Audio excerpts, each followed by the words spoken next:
I'm seeing the example on the image quite a lot recently.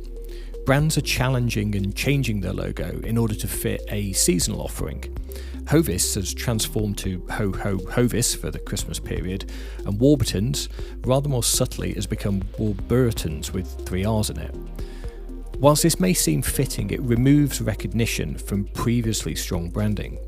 Importantly, maintaining brand consistency also strengthens the legal case from private labels and discounters trying to copy hard-fought assets and equity from the big brands.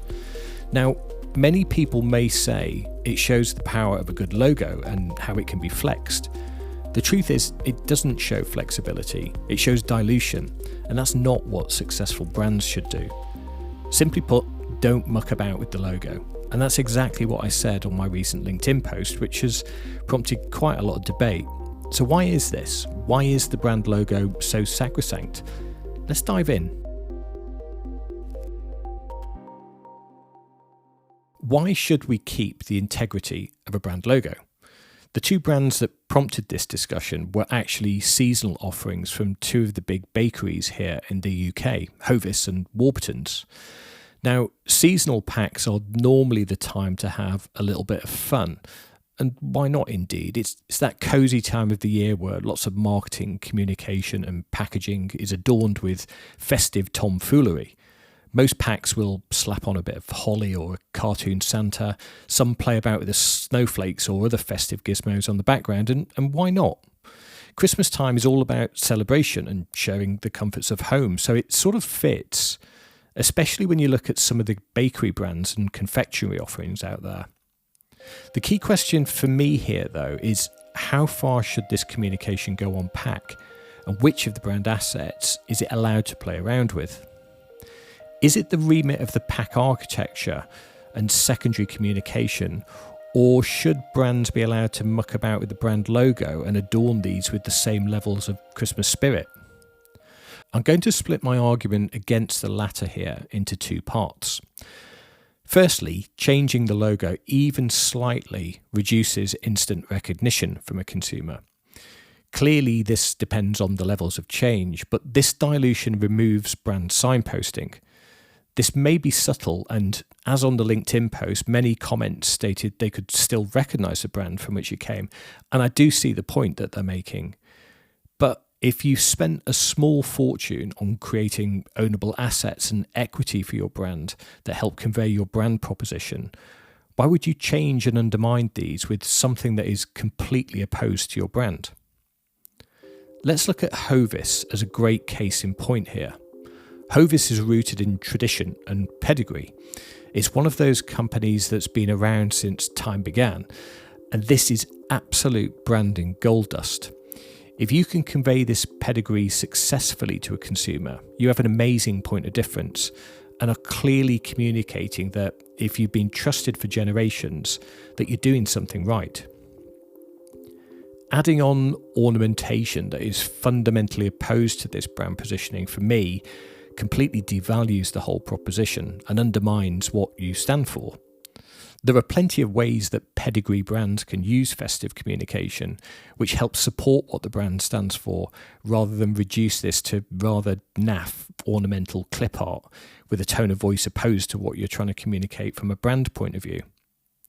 This is amplified when this clip art starts to infect not just the pack, but the brand logo. In this case, the evolution of the brand to Ho Ho Hovis. One really interesting comment I got on the LinkedIn post was from somebody who had previously worked in marketing at Unilever. Whilst on the marketing trainee scheme, they were given lots of formal brand training. The key message on the brand was simple: never F*** with the logo. I don't think I could have said that better myself. Now, I'm clearly not saying let's ban Christmas from packaging. What I'm saying is let's do it in a way that's more fitting with what the brand stands for. The role of the design agency is to ensure that any creative fits with what the brand stands for, rather than plonking on clip art and creating a pastiche value brand offering. Let's go back to the Hovis example again, and particularly a Hovis piece of advertising. I've seen examples of this where there is beautiful product photography with 3 loaves placed one in front of the other in order to crop the H and the O from Hovis and create the ho, ho, ho as a sort of step and repeat over the 3 products. Now, clearly this is quite a clever piece of advertising and doesn't undermine what the brand stands for, whilst creating a very premium seasonal offering with the product staying at centre stage. So why is this important? Well, that brings me neatly onto my second point here. Over the last 20 years or so, the discounters, and I'm particularly citing Aldi and Lidl as the worst perpetrators of this, have created products by piggybacking on the assets and equity of the big brands.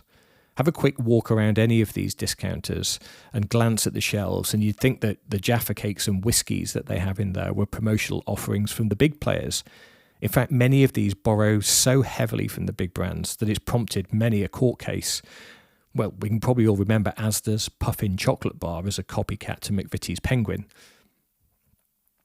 The key point I want to make here is that if brands are diluting the hard-fought assets, they're devaluing what they stand for and playing straight into the hands of the discounters. In fact, the 2 examples on this podcast at a glance borrow directly from this type of behaviour. The other factor to mention here is that if you have a brand logo that has maintained its integrity and followed the rules set out in the brand guidelines, it's much easier to defend this against the copycat brands borrowing these assets.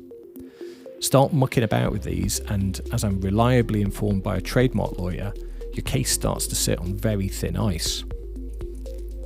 Sure, it's Christmas, so I think brands and packaging have the right to have a bit of festive fun, but there are so many more clever ways brands can do this. Should brands have license to be able to do this at Christmas time? Well, yes, but there are clearly better ways to do this that sit closer to what the proposition of the brand is without undermining what the brand stands for in the first place.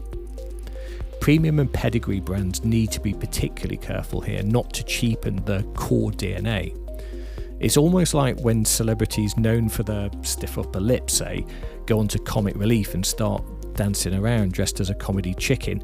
Sure, it's mildly amusing as it's unexpected, but it devalues and undermines what they stand for and becomes, well, a bit cheesy. So yes, eat, drink and be jolly, but remember what you stand for and stick with it.